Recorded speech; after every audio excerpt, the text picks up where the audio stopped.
Salam diplomasi untuk teman-teman dimanapun berada. Saya Hariko Wibawa Satria. Selama lebih kurang 9 menit ke depan, saya akan mencoba menjelaskan apa itu sosial media untuk diplomasi. Banyak pengertian tentang ini, namun sederhananya sosial media untuk diplomasi itu adalah cara memperjuangkan kepentingan nasional dengan menggunakan internet atau sosial media. Dalam banyak buku dan tulisan, ini dikenal juga dengan e-diplomasi. Teman-teman yang saya hormati dimanapun berada, bangsa kita Indonesia sangat mungkin melakukan ini secara masif. Setidaknya ada dua situasi dan kondisi yang menyebabkan saya dan saya kira teman-teman juga yakin. Yang pertama adalah kita melihat pada waktu pemilihan presiden dan wakil presiden pada bulan Juli 2014 kemarin.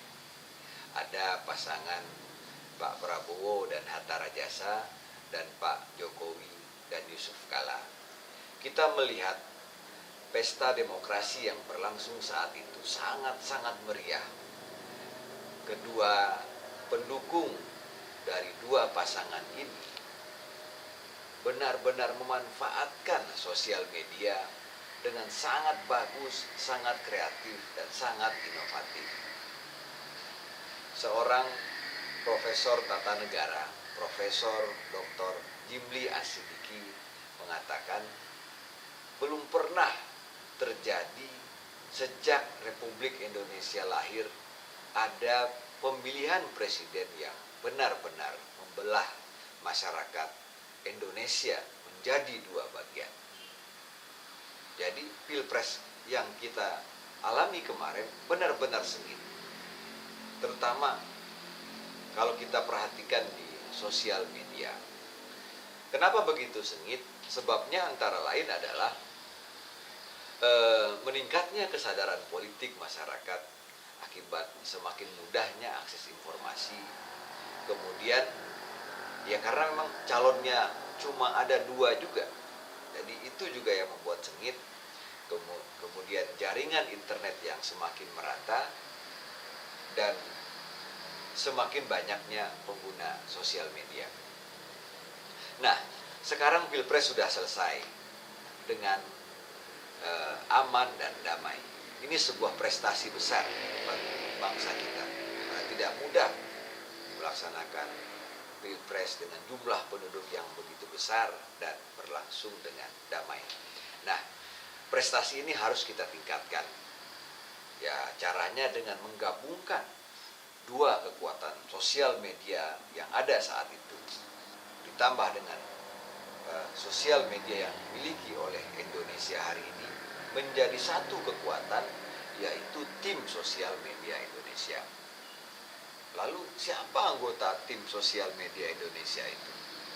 Ya, anggotanya adalah kita semua pemuda Indonesia, baik yang ada di dalam maupun di luar negeri. Lalu siapa lawan kita? Lawan kita adalah semua negara, terutama yang terdekat saat ini adalah negara-negara di ASEAN. Karena pada 1 Januari 2016 nanti kita akan menghadapi pasar bebas ASEAN. Pada tahap selanjutnya, saya kira kita harus memiliki pasukan cyber yang tersebar di 34 provinsi di Indonesia dan 532 kota kabupaten di Indonesia. Teman-teman, landasan yang kedua dari gagasan ini adalah bahwa pada hari ini semua orang adalah diplomat. Semua orang adalah diplomat. Teman-teman semuanya diplomat. Semua anak-anak muda Indonesia itu adalah diplomat. Saya kasih contoh sederhana.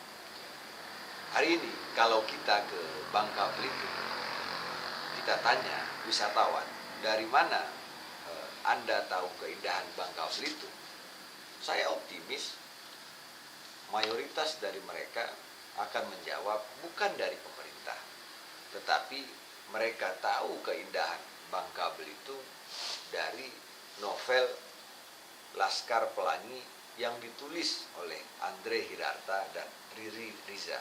Artinya Andre Hirarta dan Riri Riza ini adalah diplomat, karena mereka lah pemicu sehingga Bangka Belitung itu mendunia. Dan itu yang menyebabkan orang berkunjung. Jadi sekali lagi, kedua orang itu adalah diplomat, meskipun keduanya tidak pernah kuliah di jurusan hubungan internasional.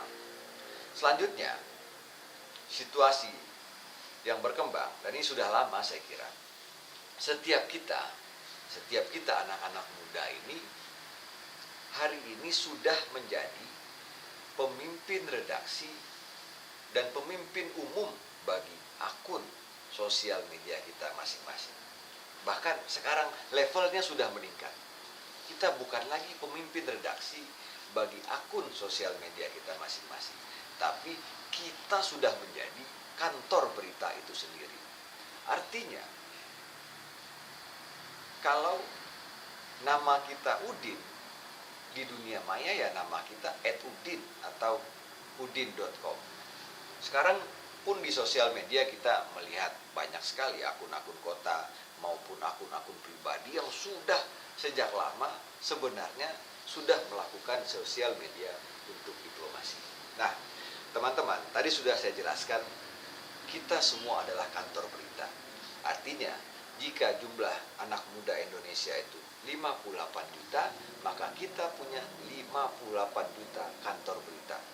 Apa jadinya kalau 58 juta kantor berita itu kompak dan setiap hari mempromosikan produk-produk UMKM Indonesia, mempromosikan pariwisata Indonesia? Lalu apalagi yang bisa kita lakukan dengan sosial media? Lewat sosial media kita juga bisa mengontrol berbagai negosiasi yang dilakukan oleh pemerintah. Oleh sebab itu kita meminta yang mewakili kita dalam berbagai negosiasi juga membuat akun di sosial media. Nah, pada tahap selanjutnya kita juga perlu memikirkan bagaimana putra-putri terbaik Indonesia ini juga didukung oleh pemerintah agar mereka mampu membuat aplikasi sosial media yang lebih keren dari aplikasi yang sudah ada saat ini di seluruh dunia. Jadi selain menggunakan sosial media, kita juga harus memikirkan bagaimana kita Indonesia ini punya aplikasi sosial media.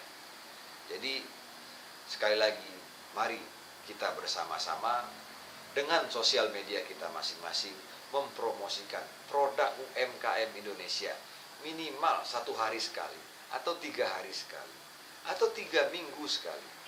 Kemudian dengan akun sosial media kita itu, kita promosikan keindahan Indonesia. Bagaimana orang bisa berkunjung ke sini. Kemudian dengan akun sosial media kita itu, mari kita kontrol berbagai negosiasi.